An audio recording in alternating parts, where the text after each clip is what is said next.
বেআইনি আর্থিক প্রতিষ্ঠানে টাকা রেখে সর্বশান্তদের টাকা অবিলম্বে ফেরত দিতে হবে, এই ইস্যুতে বুধবার থেকে পথে নামছে তৃণমূল কংগ্রেসের মহিলা শাখা। দলীয় সূত্রে খবর, বুধবার বেলা 12:30 নাগাদ সল্টলেকের সিটি সেন্টারের সামনে সভা করবে দলের মহিলা সংগঠন।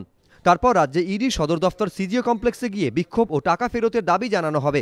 মহিলা তৃণমূল কংগ্রেসের সভানেত্রী চন্দ্রিমা ভট্টাচার্য জানিয়েছেন, তাদের বিক্ষোভ আন্দোলন সম্পূর্ণ শান্তিপূর্ণ হবে, সর্বশান্তদের টাকা ফেরতের ব্যবস্থা করাই তাদের মূল উদ্দেশ্য।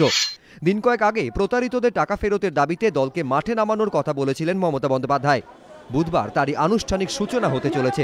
সূত্রের খবর, এরপর ধাপে ধাপে প্রথমে ছাত্র যুব ও পরে দলের মূল সংগঠনকেও আন্দোলনে নামাতে চান দলনেত্রী।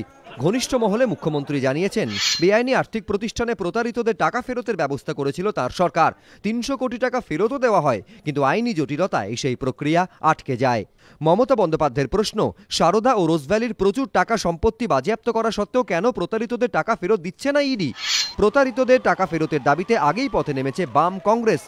রাজনৈতিক মহলের মতে, এবার একই ইস্যুতে পথে নেমে এক ঢিলে দুই পাখি মারতে চান তৃণমূল নেত্রী। একদিকে বিরোধীদের আন্দোলনের অস্ত্র কেড়ে নেওয়া, অন্যদিকে তদন্তকারী সংস্থা এবং বিজেপির ওপরে চাপ তৈরি করা।